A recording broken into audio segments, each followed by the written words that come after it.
मैं भगवान से दुआ करूंगा हमेशा नरेंद्र मोदी जी को भगवान लंबी उम्र दे, ताकि वो अपने आंखों से इस देश में जो नफरत इन्होंने बोया है उसकी खेप समाप्त होते और अपनी दुर्गति होते वो ज़रूर देखे, जैसे लाल कृष्ण आडवाणी देख रहे हैं। खैर मकदम में आपका एम भारत में दोस्तों, ये हैं विनय दुबे मुंबई से, एक सच्चे सनातनी हिंदू हैं जो मुसलमानों के दर्द को समझ रहे हैं। वो कह रहे हैं कि किस तरह से इस वक्त मुसलमानों के ख़िलाफ़ सारे हालात जा रहे हैं, और वो ये भी कह रहे हैं कि जो सो कॉल्ड हिंदू हैं, जो अपने आप को हिंदुत्ववादी कहते हैं, वो किस तरह से मुसलमानों पर जुल्म और सितम कर रहे हैं। अभी जो धर्म संसद के नाम पर मुसलमानों को काटने और मारने की बात की गई थी, उनके जेनोसाइड की बात की गई थी, वो सारी की सारी बातें विनय दुबे ने इस वीडियो में कही है। आप भी सुने क्या कुछ कहा उनने मुसलमानों और हिंदुत्ववादी गुंडों के बारे में। मुसलमान एक ऐसी चीज़ हो गई है कि जो भी इस चीज़ को करीब जाएगा, जो भी इस चीज़ से उलझेगा, वो सोना हो जा रहा है। आपने देखा होगा गोधरा दंगों में जिस तरह से मुसलमानों का कत्ले आम किया गया, उसके बाद एक मुख्यमंत्री सीधे देश का प्रधानमंत्री हो जाता है, नरेंद्र दामोदर दास मोदी। जिस पार्टी में नरेंद्र दामोदर दास मोदी जी हैं, उस पार्टी का शायद ही कोई बंदा होगा जो इस मुसलमान शब्द से अछूता होगा, इस्लाम से अछूता होगा या कुरान से अछूता होगा, क्योंकि इनके लिए कुरान, इस्लाम और मुसलमान ऑक्सीजन से कम नहीं है।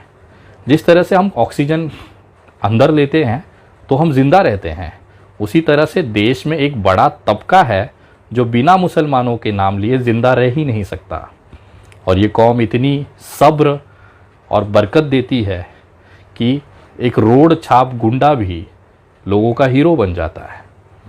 जिस तरह से कल दिल्ली में एक अपराधी जो इतना डरपोक था कि अपना घर बार छोड़कर भाग गया था, पहले सेशन कोर्ट में उसकी जमानत खारिज हुई, फिर हाई कोर्ट में मुंह के बल गिरा और वहाँ पर जमानत खारिज हुई।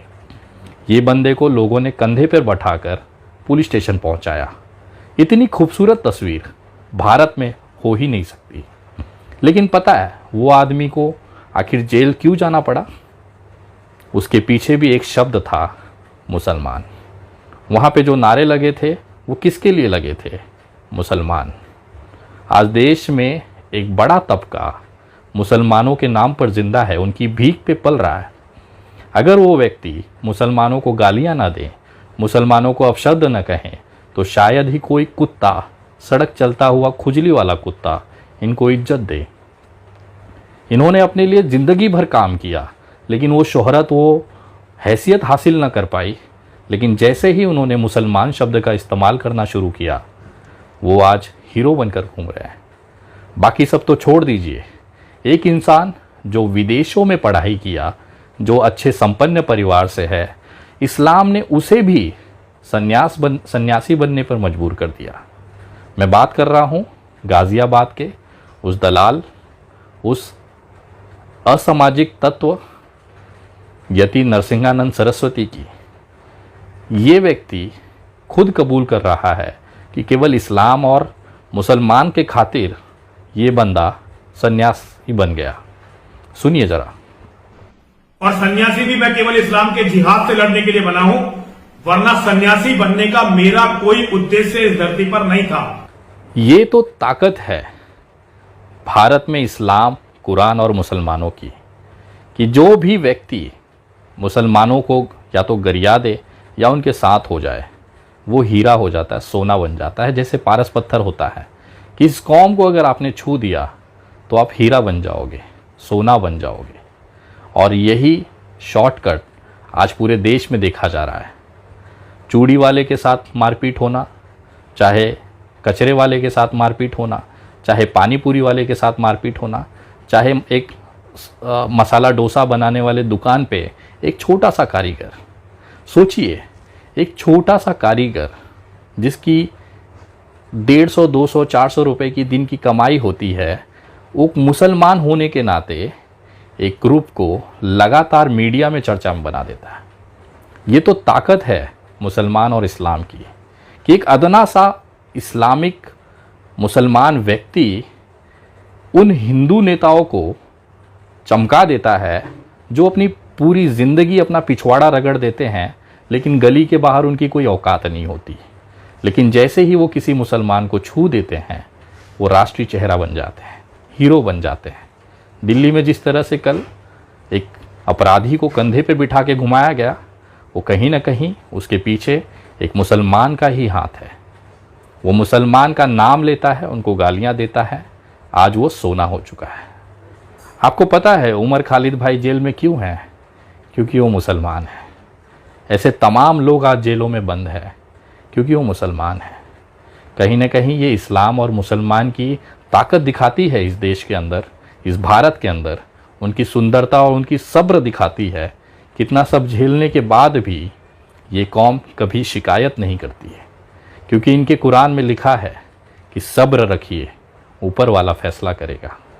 तो कहीं ना कहीं मैं सलाम करता हूँ, सैल्यूट करता हूँ इस्लाम के मानने वालों को, हमारे देश के मुसलमानों को, कि आपकी फेंकी हुई भीख के टुकड़े पर आज इतने सारे लोग पल रहे हैं। अगर आप नहीं होते तो शायद इनको गली का कुत्ता भी ना पहचान रहा होता।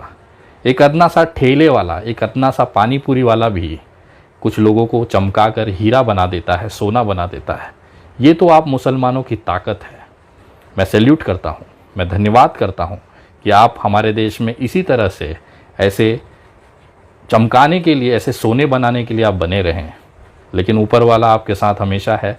हम जैसे हिंदू भाई, सनातनी भाई आप लोगों के साथ हमेशा है। चाहे कितना भी कष्ट आए, चाहे कितनी भी तकलीफ़ें दी जाए, हम कभी भी आपका साथ नहीं छोड़ेंगे। क्योंकि लोगों के आंखें बंद करने से अंधेरा नहीं होता। और ये जो चीज़ें लोग आज मुसलमानों को मारपीट कर रहे हैं, लिंचिंग कर रहे हैं, उनको गालियां दे रहे हैं, इसका फैसला बहुत जल्द ऊपर वाला करेगा। क्योंकि इनके नहीं चाहने से सूर्योदय नहीं होगा, ऐसा नहीं है। आज अंधेरा है, भोर हो चुकी है, अगले कुछ पलों में सूर्योदय होगा।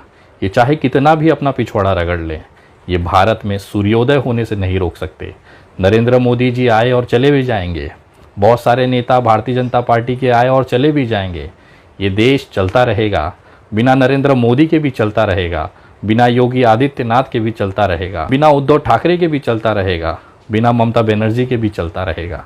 ये देश हमेशा चलता रहेगा। और जिन लोगों को लगता है कि बिना नरेंद्र मोदी या बिना अमित शाह के देश चलना नामुमकिन है, तो कृपया इसी समय नरेंद्र मोदी जी की धर्मपत्नी को देख लीजिए। बेचारी 40 साल से सकुशल अपनी ज़िंदगी जी रही है।